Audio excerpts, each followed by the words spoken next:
ẹnìkan gbẹ́mìí mì nígbà tí ọlọ́pàá àtàwọn civil defence dojú ìjà kọ ara wọn ní Ebonyi. Ọkùnrin ọlọ́pàá kan ti pàdánù ẹ̀mí rẹ̀ lásìkò tí ìjà ńlá bẹ́ sílẹ̀ láàrin àwọn ọlọ́pàá àtàwọn civil defence níjọba ìbílẹ̀ Ivio nípínlẹ̀ Ebonyi láìpẹ́ yìí. Ìròyìn tí a gbọ́ ni pé ṣe làwọn ọlọ́pàá tí wọ́n tó 30 nínú mọ́tò Hilux mẹ́ta dédé dá ọkọ̀ kan tó gbé àwọn civil defence dúró tí wọ́n sì ṣínà ìbọn bò wọ́n. A gbọ́ pé àwọn irinṣẹ́ tí wọ́n fi máa ń wakùsà ní ọkọ̀ àwọn civil defence ọ̀hún ń gbé lọ sílùú kan lásìkò tíṣẹ̀lẹ̀ náà ṣẹlẹ̀.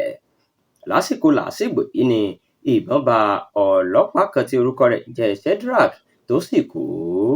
Àwọn tí ọ̀rọ̀ náà ṣojú wọn ṣàlàyé pé ọlọ́pàá kan tó fẹ́ yìnbọn lu civil defence ló ṣe àṣìṣe tí ìbọn sì bá ọlọ́pàá ẹgbẹ́ rẹ̀. Nígbà tó ń fi ìdí ìṣẹ̀lẹ̀ náà múlẹ̀, alága ìjọba ìbílẹ̀ Ivio Emmanuel Ajah sọ pé DPO ọlọ́pàá agbègbè náà ti fi tó òun létí.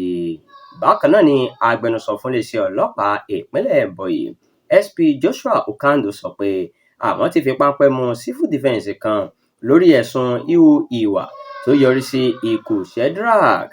Ó ní ṣe ni àwọn ọlọ́pàá lọ sí quarry ọ̀hún láti mú afurasí kan, wọ́n sì fi lẹ́tà àti káàdì ìdánimọ̀ wọn hàn àwọn civil defence àti sọ́jà tó wà níbẹ̀.